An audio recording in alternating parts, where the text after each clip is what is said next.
I can't believe that these three little parts right here are the whole reason I've had to rip this whole car apart and jack it up. Hey, my name is Andy, and today we're going to be replacing the oil cooler gaskets on my 2003 CLK. Let's go.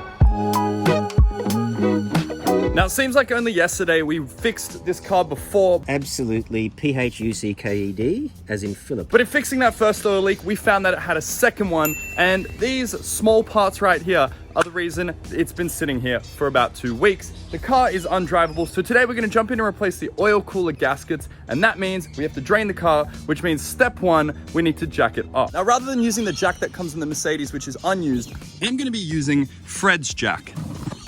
Fred's jack is very used, and so I can jack up the car safely without having to dirty or use that other one. That would not look good when the next owner comes to purchase it, so let's go jack it up. Perfect. So after 5 seconds of jacking, I already cracked the jacking point. So I'm gonna keep jacking it up, but now I need a new jacking point. I've decided to abandon Fred's jack and go with the Mercedes jack that was in the boot. I'm just gonna use this because then I know it'll work. I have now not only broken the little attachment, I've also cracked the pan in there.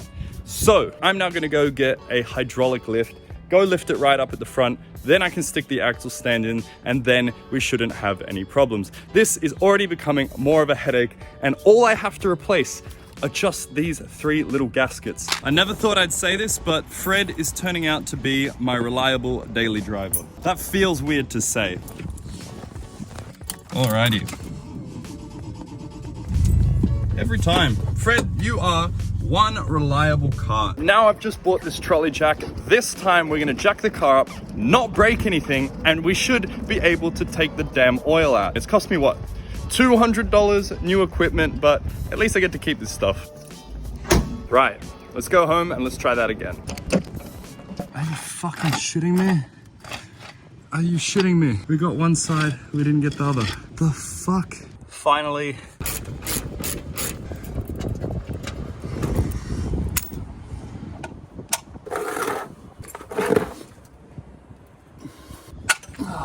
Oh, we got it. We got it, motherfucker. Ready? 3, 2, 1. Nice. Okay, now that the oil has been drained, the real fun stuff can begin, because now we need to take off this assembly so that we can get to the gasket underneath and up on this face. So that's what we're gonna do now. First things first, let's take the oil filter out. Quite tight.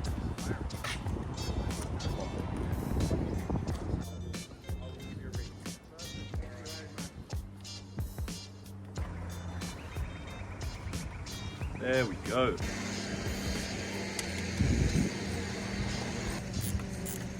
See this oil filter here? This says Ryco. That's how you know it was a home job. Mercedes don't use Ryco, they use MAN and Mule or something. Not that there's anything wrong with that, but this car has definitely been maintained at home. So I just picked up this ginormous 46mm socket. This thing was like 50 bucks, and I needed to take the oil housing off of the Merc. This simple 1-hour job has very quickly become many hours and not so simple. Now for the moment of truth. Oh yes, thank God that works. Let's get this off, replace it and go. And now I'm under a time crunch because I have some guys coming to look at that in less than an hour. And that's currently my only daily driver. This car doesn't work, so I now have an hour to finish this off. We've run into another problem. So the end on this is 1/2 inch, massive. This goes to 1/4 inch. My spanner is not that. So now I have to go get even more parts to make this goddamn thing work. 1 hour later. We managed to get it off. This was the piece because the gasket on the bottom, which is in there, stopped working and oil poured out. And so now I can change all 3 of these gaskets. This was the size of the screw that was holding it on. It is absolutely massive. I had to use this bar by putting it over the edge to give me enough leverage to actually pull the damn thing off. Now we're gonna go change the gaskets and stick it all back together. I can't believe that these 3 little parts right here are the whole reason I've had to rip this whole car apart and jack it up. Just these 3 little gaskets. No wonder this thing failed. It is so brittle. It literally just snaps. It is just brittle. Where if I take the new one, the replacement gasket, doesn't snap, doesn't break. That's why we got an oil leak. This bloody thing right here.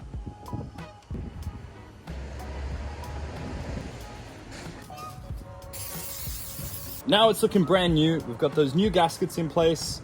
We're ready to go put this back in.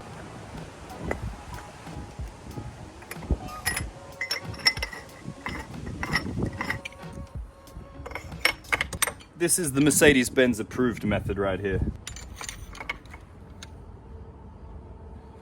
Done. Another thing I had to take off was this damn tensioner pulley. I dropped a bolt inside here and yeah, the tensioner pulley had to come out for me to get it. This is so utterly ridiculous. This job was supposed to be an hour, 2 hours tops. It's now taken the whole day and it's like 4 p.m. It's now time to put oil back in the car. Now, normally you would use fresh oil, but this car recently had a service, so we're just gonna reuse the oil that was in it. In order to put the sump plug back in, I now need to get the washer that goes with it. Without further ado, in 3, 2, 1. Yum. And that's what we need. So now I can put the sump plug back in and we can put this oil back in the car.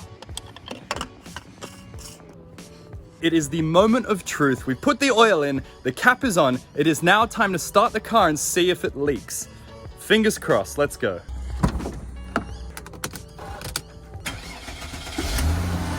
Ooh. No more oil leaks, we finally got it. The car is ready to go. Now, what have we learned from this experience? Well, we've learned that if you take your car to a shop, they're gonna charge you about $600, $800, maybe even $1,200 for this job. If you do it yourself, it's gonna cost you around $400 because even though the part we replaced was only this, which cost me $30 originally, all of the specialty tools needed to make this happen ended up costing a lot more. So this job costed me around $400 to do, but that is still cheaper than if I were to take it into Mercedes. If you guys enjoyed today's video or found it helpful, be sure to smash that like button, subscribe, follow along on the journey, and I'll see you guys in the next video.